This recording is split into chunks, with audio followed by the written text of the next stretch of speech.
नमस्कार जी, उत्तर प्रदेश उत्तराखंड देख रहे हैं आप। मैं हूं कुंदन जम्यार। यूपी मांगे उत्तर की शुरुआत करते हैं। आज बात नारी शक्ति वंदन अधिनियम 2023 यानी महिला आरक्षण बिल की, जिसे लोकसभा ने अपनी मंजूरी दे दी है। बिल के समर्थन में 454 वोट पड़े हैं, जबकि विरोध में 2 वोट पड़े हैं। अब कल बिल को राज्यसभा में पेश किया जाएगा। बिल पर वोटिंग होने से पहले इस पर चर्चा हुई। कांग्रेस की पूर्व अध्यक्ष सोनिया गांधी ने महिला आरक्षण बिल पर बोलते हुए कहा कि यह बिल कांग्रेस की देन है। कांग्रेस हमेशा से सशक्तिकरण की बात करती आई है।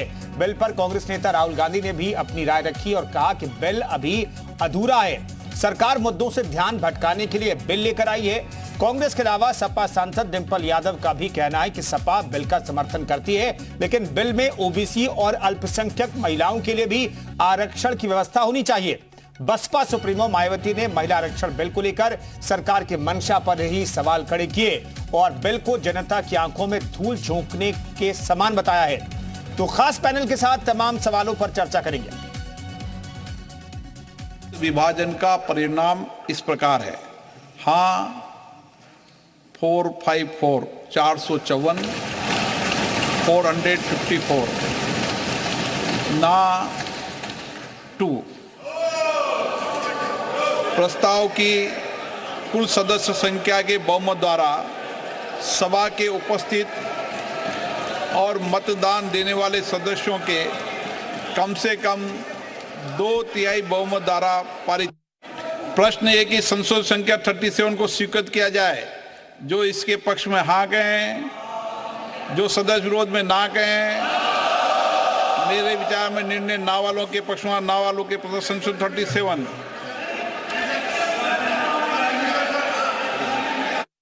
नारी शक्ति वंदन अधिनियम, इसके माध्यम से हमारा लोकतंत्र और मजबूत होगा। मैं देश की माताओं, बहनों, बेटियों को नारी शक्ति वंदन अधिनियम के लिए बहुत बहुत बधाई दूंगा। लेकिन इसके साथ ही कास्ट सेंसस कराकर schedule caste, schedule tribe, OBCs की महिलाओं के आरक्षण की व्यवस्था की दी जाए। There is one thing, in my view, that makes this bill incomplete. I would like to have seen OBC reservation included in this bill. वर्षों से जो लंबित था, वो महिलाओं को आरक्षण अधिकार देने का बिल इस सदन में पेश हुआ। संशोधन विधेयक की सीमा ही 15 वर्ष रखी गई है।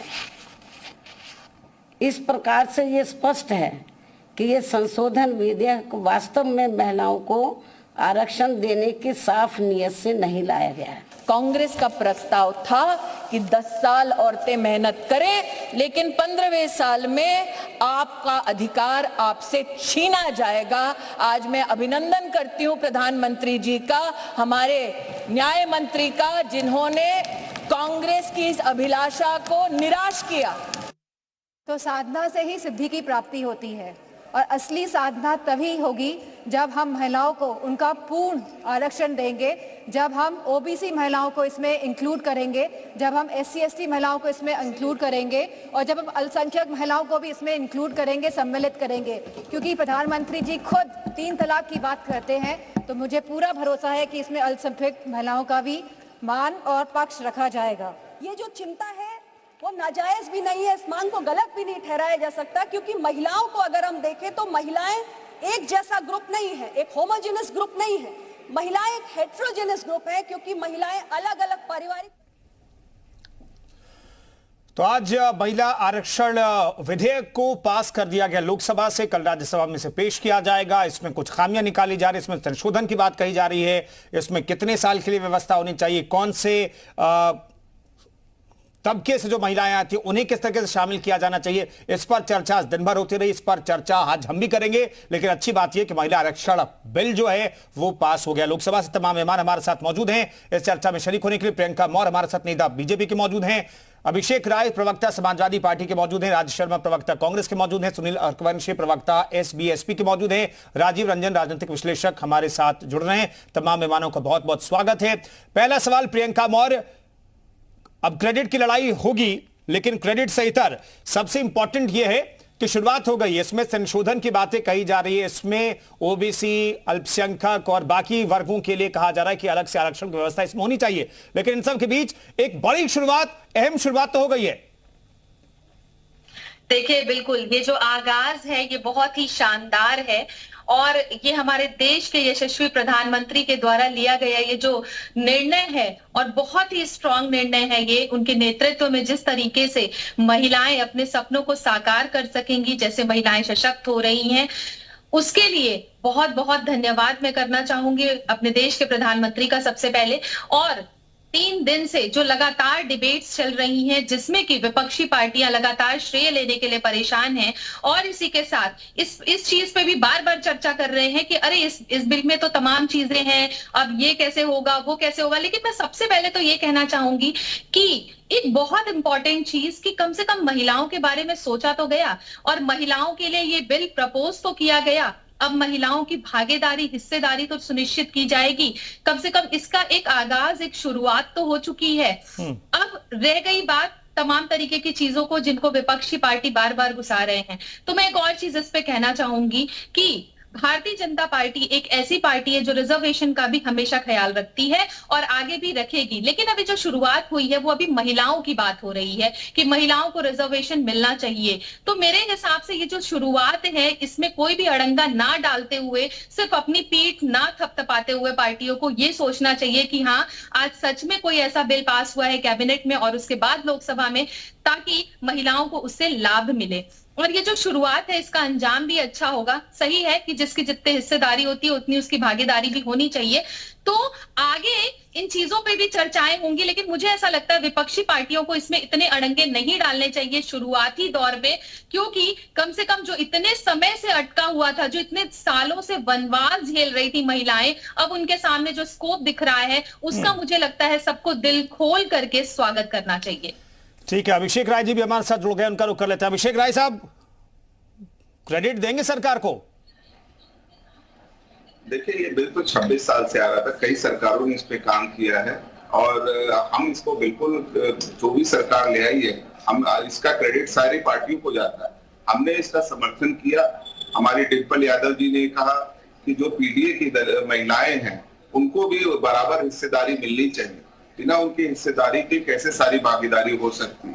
तो ये सरकार को इस बिल में थोड़े अमेंडमेंट्स करने पड़ेंगे और हम उस बात का समर्थन करते हैं। हमें इसमें कोई दिक्कत नहीं कि ये बिल पास हो। हम बिल्कुल महिलाओं को अधिकार, समान अधिकार, महिलाएं हमारी बहुत तेज तरार है देश की, कंधे से कंधा मिला के हमारे साथ चलती है। तो जैसा आदरणीय डिम्पल यादव जी ने कहा, उसी तरीके से हम पीडीए की महिलाओं को भी हमें इस बिल में अमेंडमेंट करके उनको बराबर का आरक्षण अधिकार देना चाहिए। ठीक है, राज शर्मा साहब, ये बिल इनकम्प्लीट है, राहुल गांधी ने बात कही, आप समझा सकते हैं कैसे इनकम्प्लीट है ये? मैं सबसे पहले कुंदन भाई एक बात कहना चाहूंगा, ये भारतीय जनता पार्टी अपने आप में इनकम्प्लीट है, अधूरी पार्टी। ये लोग सिर्फ क्रेडिट देने के पीछे मरते हैं और ये अधूरा काम है। जब से सन 2014 से आए हैं, इन्होंने किसी भी कार्य नहीं किया। अभी प्रियंका कह रही थी कि पार्टी से, विपक्षियों से एक करती हूं दरख्वास्त कि अड़ंगा ना डालें। शायद इनको ये पता होना चाहिए कि किसी भी विपक्षी पार्टियों ने अड़ंगा नहीं डाला। और मगर विपक्षी पार्टियों को अपनी बात कहने का अधिकार तो दो। क्या विपक्षियों के मुंह में ताला तो नहीं लगा सकते ना? मैं एक बात कहना चाहता हूं, अगर मान लो भारतीय जनता पार्टी सरकार की नीयत साफ होती और उस पर खोट नहीं होता, तो जैसा कि सबको अवगत है कि ये बिल पहले राज्यसभा में पास हो चुका था, उसी बिल को ये लोकसभा में ले आते। लेकिन इनको तो चाहिए ना नाम बदलना, एब्रीवेशन बनाना, तो इस कारण इन्होंने इसे क्या दे दिया, नारी शक्ति बंधन अधिनियम। तो मैं सोचता हूं ये खोट है। और आज इस बात को सब जानते हैं कि मोदी जी को खुद पता चल चुका था कि जो पिछले चुनावों में इनकी हार हो रही है, देश की महिलाएं इनसे नाराज चल रही है। क्योंकि सारी अगर महंगाई का, बेरोजगारी का फर्क अगर किसी को पड़ता है तो वो घर पे महिला को पड़ता है। तो उन्होंने क्या करा, ये जुमलेबाजी तो करते हैं क्या, ये है तो जादूगर भाई। इनको पढ़ना बड़ा मुश्किल है। ये उस जादूगर की तरह है जो तोता कबूतर के पीछे लाइट जलाता है और हम लोग लाइट को देखते हैं, तोता कबूतर बदल देते हैं। तो ये ठीक इसी प्रकार सरकार है। अरे भाई, आपको अगर अभी बिल लाना था तो इतना हल्ला किस बात का था? काहे हल्ला कर रहे हो आप इतना? आप जो राज्यसभा में पास हुआ था वही बिल आगे कर देते, पास हो जाता, क्या दिक्कत है?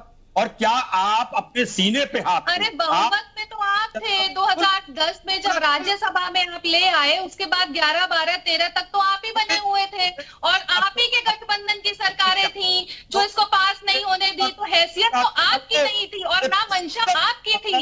इसलिए आप महिलाओं को, क्योंकि सिर्फ हितकारी आप महिलाओं के बनते हैं, महिलाओं का कभी आप लोगों ने हित चाहा ही नहीं। पिछले 75 साल से आज ये मुमकिन आया है कि कैबिनेट से ये पास हुआ और आज ये लोकसभा से भी हो गया है। मैं समझ सकती हूँ बौखलाहट बहुत ज्यादा है आपको इस चीज की और आप लोग बहुत परेशान है इस चीज का क्रेडिट लेने के लिए, लेकिन आपको चीज आप लोग जो ये बीच में बार बार अंगा डाल रहे हैं इससे कोई फर्क नहीं पड़ता।